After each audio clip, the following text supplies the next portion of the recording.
So part of this lesson started because not too long ago, my husband and I were meeting with a couple.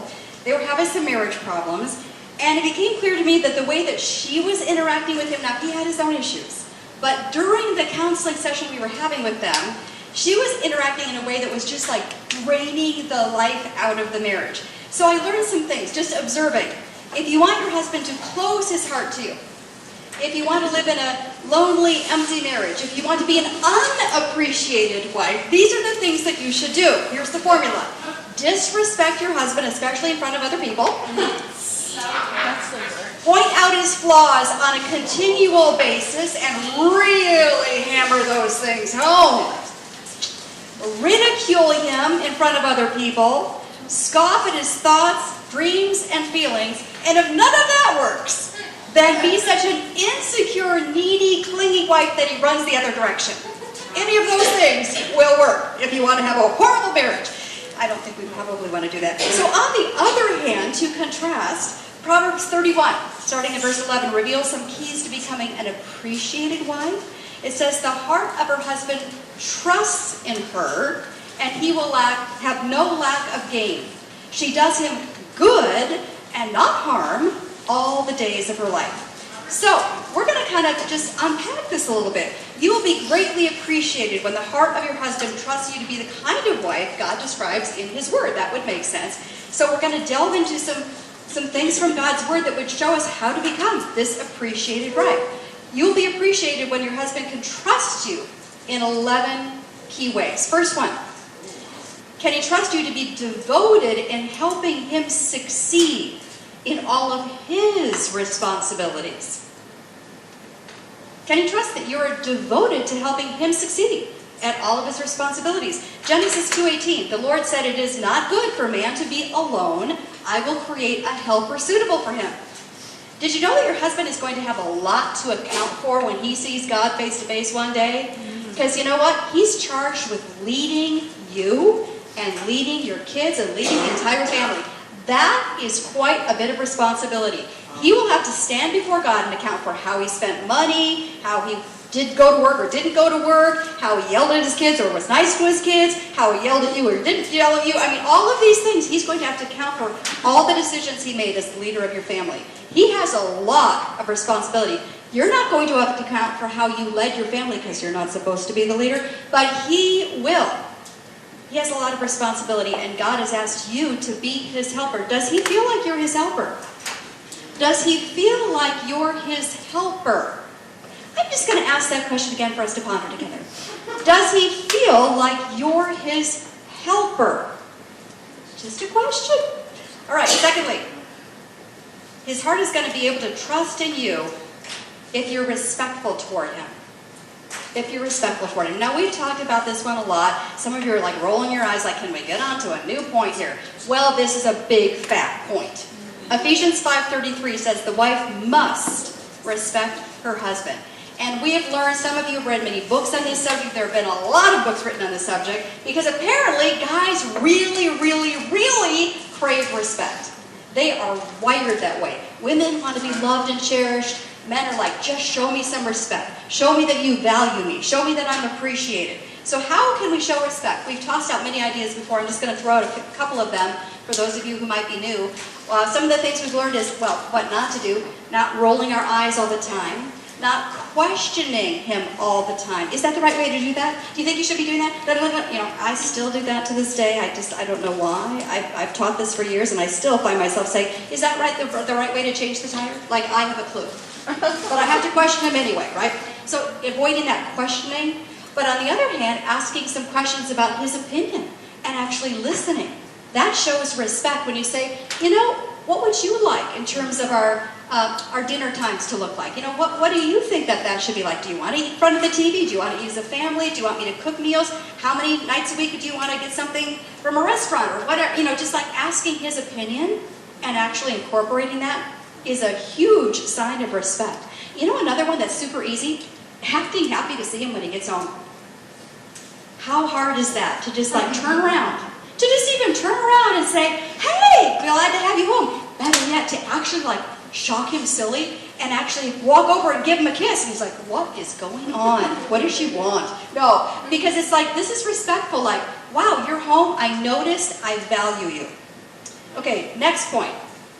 She allows him to lead the family. She allows him to lead the family. Colossians 3:18, wives, submit to your husbands as is fitting in the Lord. Yeah, this is not my favorite verse either. Just to be honest, right? Because that's hard, especially if you're a leader type. How many of you in the room are kind of a little bit of a leader type? Well, I could knock the socks off of all you guys in terms of leadership. Like, I was just like 100% leader my whole life. I was managing radio stations. I was like leader. And I learned something, that kind of emasculates a man. When the wife sort of pushes him out of the way, not like literally, but sort of pushes him aside and says, I'll take over. I know best. I'll run the show. I'll just tell you what to do and treat you like one of the kids. Doesn't really work so well. Doesn't work so well. So do you allow him any room to lead? Just something to consider. Do you allow him room to lead? This was hard for me when my husband and I got married. We've been married almost 16 years now, and it was tough because I had led my whole life. And when I married him, I was, I don't remember, like early 40s. And so like this was ingrained. And I had to be like, okay, intentional. And I had to say, who would you like to handle the finances? Please pick me, please pick me, please pick me. Like, does that mean it was like, no, I have to give this up. I am controlling the money, all right? Huh? And he said, no, I'll do that. I'm like, really? Okay. And so I didn't say it all like that, but you know what I mean? Like inside, that's how I was saying it. Like, okay. And you know what? He didn't, and here's the thing, he didn't do everything like I would have done it. Because you're thinking, well, he probably, because he's a pastor and he's smart, he would do it exactly like you would do it, Debbie. No, he did not. And I had to be okay with that because I'm like a budget person, budget. Everything's accounted for, everything's figured out way in advance. I have my 10-year plan. And he's like, I think we just kind of just cruise along. And I'm like, what? Cruise along? What are you talking about? But you know what? Unless he was going to lead us off of a cliff, I was going to let him lead. And he so appreciated that. It made him feel like a man. Now, if he's leading your family off a cliff, that's a different matter. But otherwise, could you give him room to be a leader? All right, next one. Can your husband's heart trust you to be gentle and peaceful? Gentle and peaceful. Instead of the contrast, which would be the quarrelsome, grouchy, critical, and condemning wife. 1 Peter 3, your beauty should not come from outward adornment, such as elaborate hairstyles, that's why mine's just plain, and the wearing of gold jewelry, that's why I have silver, or fine clothes, that's because I'm just wearing jeans. Rather, it should be that of your inner self, the unfading beauty of a gentle and quiet spirit, which is of great worth in God's sight. And Proverbs 21:9, better to live in a desert than with a quarrelsome and ill-tempered wife. So here's a suggestion, because we're going to have times of disagreement, times of conflict in every relationship. In fact, if you don't have any conflict, if you don't have any disagreement, then one of you is basically stuffing their feelings. One of you is a conflict avoider. In my first marriage, we never really fought. Is that really true? My daughter's sitting here. We never really had arguments. No. We never did. Guess who was stuffing everything? And then guess what happened after years? Boom! Explosion, right? So conflict will happen in a marriage. Disagreement will happen in marriage. So what are you going to do about it? Instead of getting upset and assuming the worst about him, which is my go-to every time. Do any of you else? Then maybe it's just me. When we're in a disagreement, I'm like, what is wrong with him? Anyone else? Okay, I'm probably like the only one that thinks this way. I'm there with him. Or like, I just know that he's saying that because in my head I'm saying all these things. I'm making all these negative assumptions. What if you just change that up? And you just train your mind when you're having a disagreement or a conflict to assume the best in that moment. To just assume the best. So here's an example. Let's say you're in a disagreement about how to discipline a child, and you believe he's being too harsh. Instead of saying, you don't even love our child, which is like in my brain what I would say, like, obviously you don't even love our child. I might not say it out loud, but in my brain I'm like, he doesn't even love our child. What if you said something like, I know that you love our child, so help me see why you're thinking this discipline will work best. Total switch. Now he's not super defensive, the war is not on, and all you did is reframe the way you're thinking and the way you're even going to talk about this with him. You're assuming the best. I know you love our child. If your husband said something that to hurt your heart, like you caught him looking at pornography or something, instead of going like, you dirty rotten scumbag, or maybe you're just saying that in your head, but still change the narrative in your head, assume the best. I know you love me. I know you love me, and you did not intend to hurt me. But this really did hurt me, and we need to talk about it. See how that's going? It just reframes it, making the assumption the best motivation. You're assuming the best motivation. Okay, next one. Can his heart trust you to be prudent in your communication? Prudent, I'll define that for you in a moment.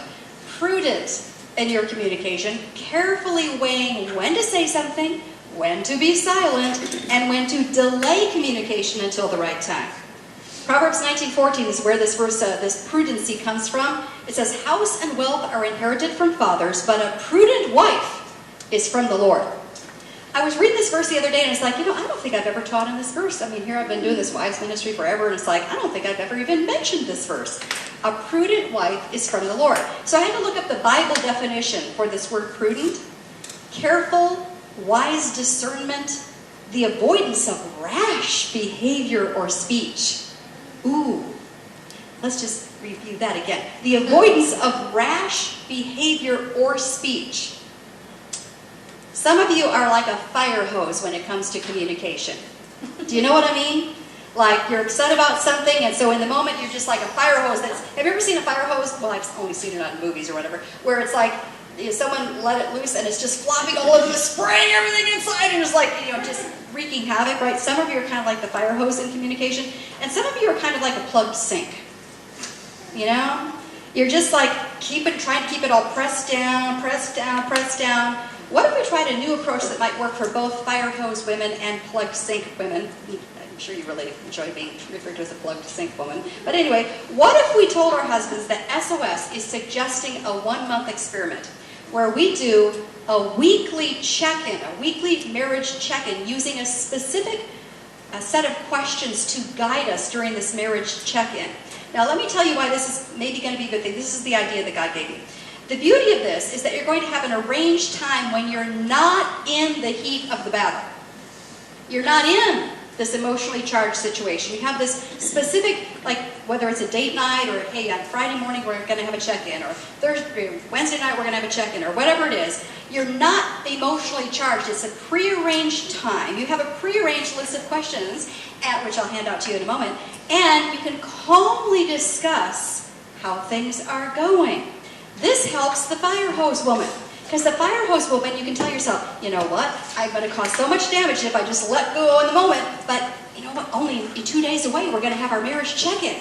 That'll be the time that I can bring this up when we're calm. The plug sink woman, the woman that just stuffs it all, she can say, I don't want to bring it up now, we're all emotionally charged, but we're going to have this calm time that we can bring it up, and they've actually told me to do this at SOS. So it isn't even my idea to have this difficult conversation. SOS told me to do it. Conflict avoiders in the room, how many of you need that permission? Like you just need that permission to have, like, they told me to do it. We have to do this. I wasn't going to discuss anything, but they told me I had to discuss this with you. That's like a conflict avoider right there. So, I know some of you already snuck underneath your tray and know that there's something underneath your tray here at SOS. So you can find your marriage check-in list of questions. Let's just walk through them super quick. If you're listening on Facebook Live, you can actually just jot these down because there's not a ton of them. But it's just like 5 or 6 questions that you guys can ask once a week or maybe twice a week. Oh, you know what? I'll get some extras. There's some over here. If you have more than 4 people at your table, there's extras under this tray here. Anyway, so Colleen, you might need to get some extras from the tray here, and Sarah, if you want to get an extra from the tray there. Anyway, there you go. So here's the idea. You sit down with your husband at this prearranged time, where you're calm. You're not in the heat of the battle. You're calm. And you share with each other. Something I really appreciated about you this week is That's a good way to start. And you know what's really funny? I came up with these questions and I thought, when's the last time my husband and I had this kind of conversation? We unless you actually have like a regular appointment almost to talk about these things, it just doesn't happen. And I thought, we should really do this. I think I should take the medicine I'm prescribing, y'all, right? So here's the question. Something I really appreciated about you this week is, you both share. The next question, you made me feel loved or respected this week when you, and you get to share that. One of the things that would make me feel more loved and respected is if you would, boy, see, like I'm eager to do that one. I'm eager to share my thoughts on that one. The thing I'm most concerned about right now is, and it could be about anything, but you're kind of letting your spouse into your heart, telling them what's really going on.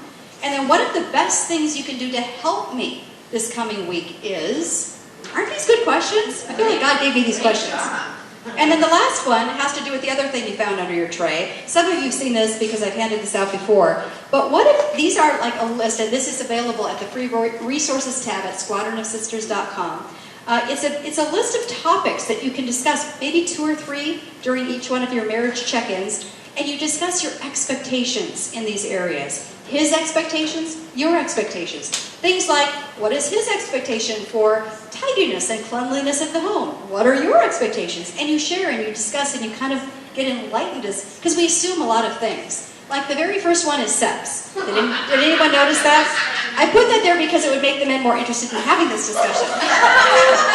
Because I'm no dummy. I am no dummy. And without getting overly blunt here, because the husband probably wouldn't appreciate that, we did this. We actually sat down and we did the first one, sex. And I thought, like, well, this will take 2 seconds because, I already know what he thinks.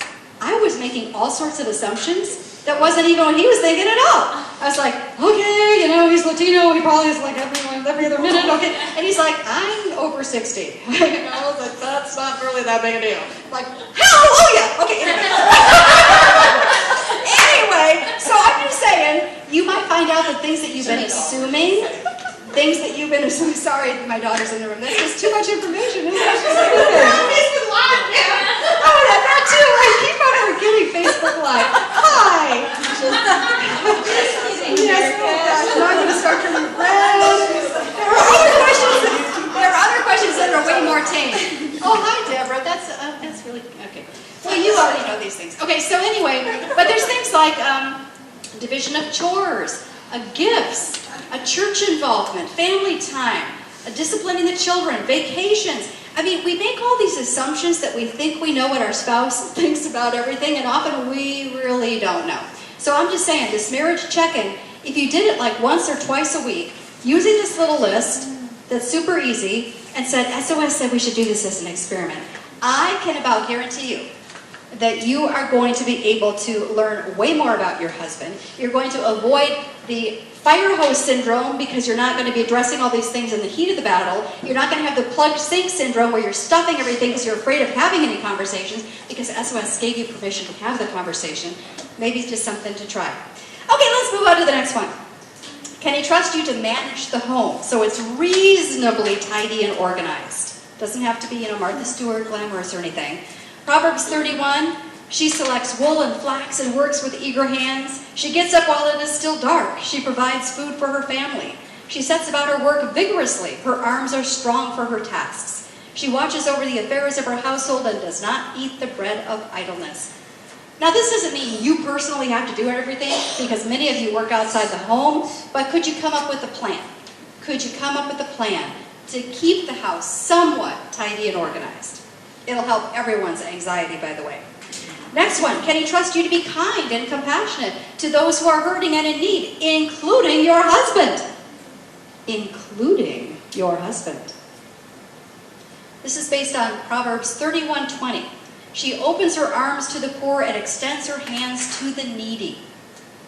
If your husband is feeling disrespected at work or still reeling from childhood wounds, he might be the person that is in need. He might be that person that is needy. And by the way, sometimes a husband actually needs for his wife to care enough to set boundaries.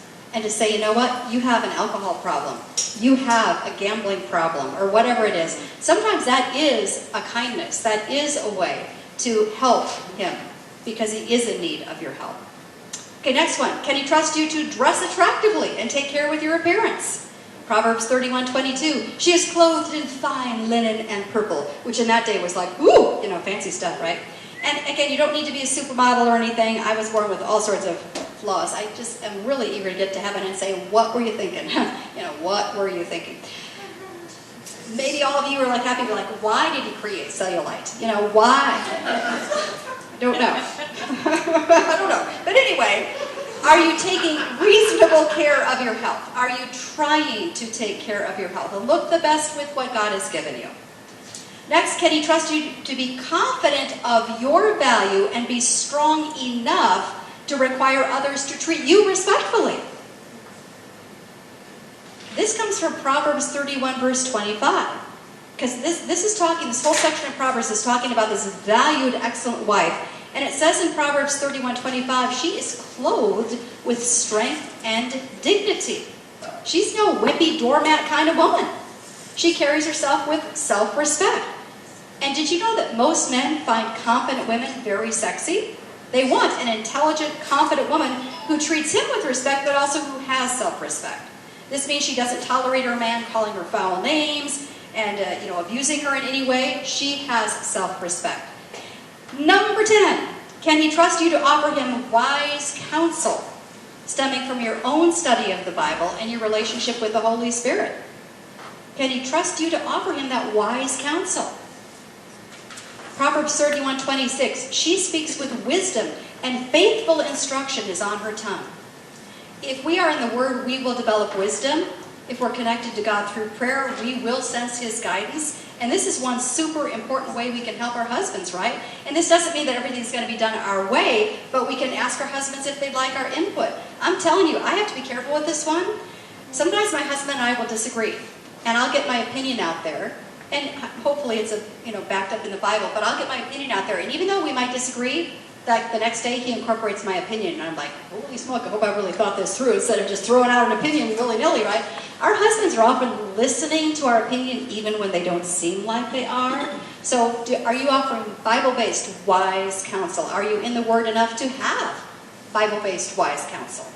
And then lastly, you knew it had to be in here, can he trust you to strive to satisfy him sexually?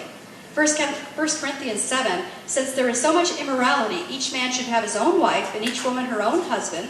The husband should fulfill his marital duty to his wife, and likewise the wife to her husband. The wife's body does not belong to her alone, but also to her husband. And I know for some of you, we could do a whole lesson just on this, right? Because there are so many issues that get involved here. But if you find you're having problems in this area, don't just ignore it.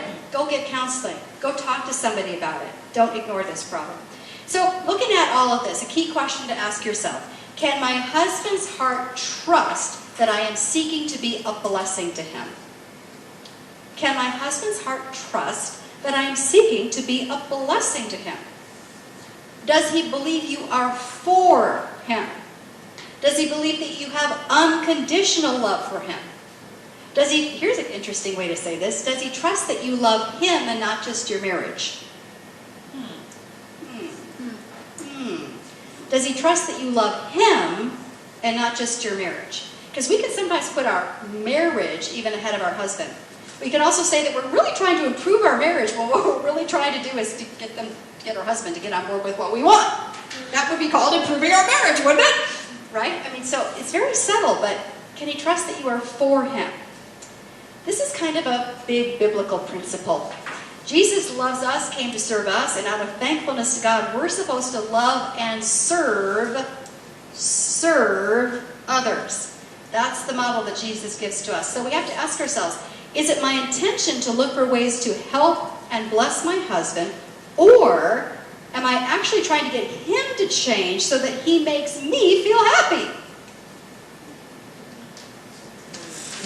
Come on, isn't that our subtle internal desire? Like, he should make me happy. He should do everything that I want so that I'm happy. That's why I married him.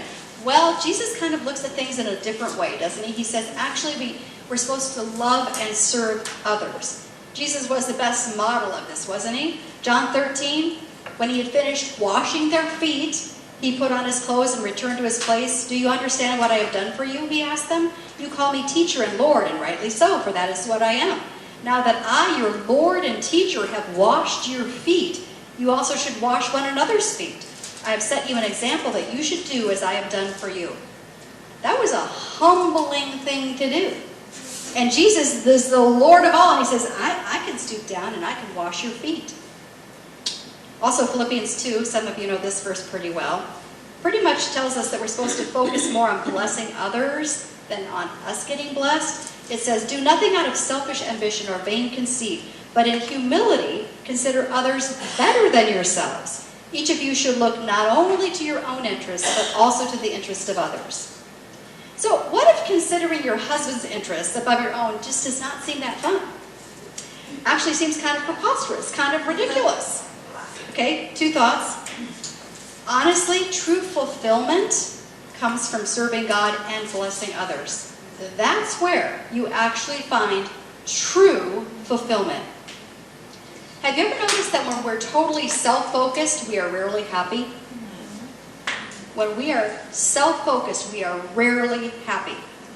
Sometimes the reason a person is weighed down by depression is because they're hoping their husband or their children will bring them fulfillment, and that is just like this never-ending quest. You never quite get there. It never quite works. We always want more, right? But loving God and blessing others, that brings like this deep joy and fulfillment. You know, Paul writes to the people he'd been shepherding and serving in Thessalonica and says to them in 1 Thessalonians 2:20, "You are my glory and my joy." And that popped out at me the other day because I'm reading about, Paul is serving and serving and serving and pouring out his life and serving, and then he says, you're my glory and my joy.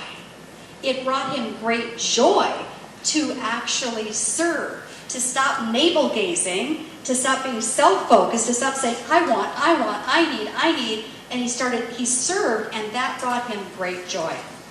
Also, if serving your husband seems not so fun, maybe you can stop viewing you guys as separate people and start viewing yourself as one unit. Stop viewing yourself as separate and start viewing yourself as one unit, one team. Stop looking at your marriage as you against your husband because, again, you're on the same team. Raul and I have talked about that from time to time. It's like the Chavez team. We're a team. So when he has something good happen, it happens for me too. We're one team. Mark 10, but at the beginning of creation, God made them male and female. For this reason, a man will leave his father and mother and be united to his wife, and the two will become one flesh. So they are no longer two, but one. Therefore, what God has joined together, let man not separate. So working to bless and encourage and help your husband is going to benefit who? Your team. Your team benefits. What is good for him is good for you. Does that make sense? What is good for him is good for you. When my husband succeeds and when I help him, we all win. Our team wins. I can rejoice in what we have done together. I knew someone else would ask a question here, so I had to throw this in there before we're done. But what should you do if your husband is doing immoral things? Because it's like, well, now what do I do? How do I handle this? What if he's treating you very disrespectfully? Maybe he has a harmful addiction. Maybe he's completely irresponsible. Well, again, there are two different ways you can confront this, right? You can yell at him, point out his flaws, roll your eyes, act like he disgusts you, or you could request a change of behavior in a way that lets him know that you still love him, you still care about him, you believe in him, and you're here to help. This is biblical, Galatians 6. Brothers, if someone is caught in a sin, you who are spiritual should restore him gently. But watch yourself, or you also may be tempted. Carry each other's burdens, and in this way you will fulfill the law of Christ. And Galatians 6:9, let us not become weary in doing good, for at the proper time we will reap a harvest if we do not give up. Therefore, as we have opportunity, let us do good to all people, especially to those who belong to the family of believers. But I want to just end with one quick caution. It wouldn't be complete with just this little caution. Sometimes a wife can go too far in helping her husband and actually overserve him. We can go too far and actually overserve our husbands. If you keep devoting more and more energy and time to blessing and serving your husband, and he ends up acting like the whole world revolves around him, then you have a problem. You may have helped create a narcissistic husband. And actually this can be true for our kids too. If we're serving, acting like the world revolves around them, they begin to believe that, and then we have narcissistic children. And if this is true, you're going to have to pull back a bit, stop trying to be his everything. Only Jesus can be his everything. Only Jesus can be his savior, right? And also if your husband has become completely narcissistic, you might have to confront him about selfishness and being a taker and not a giver. Your husband is supposed to love you and give himself up for you. That's Ephesians 5:25. So there's a balance. We help, we support, we encourage, all of these things. We show respect, but we don't go so far that he thinks the world revolves around him. Make sense? All right.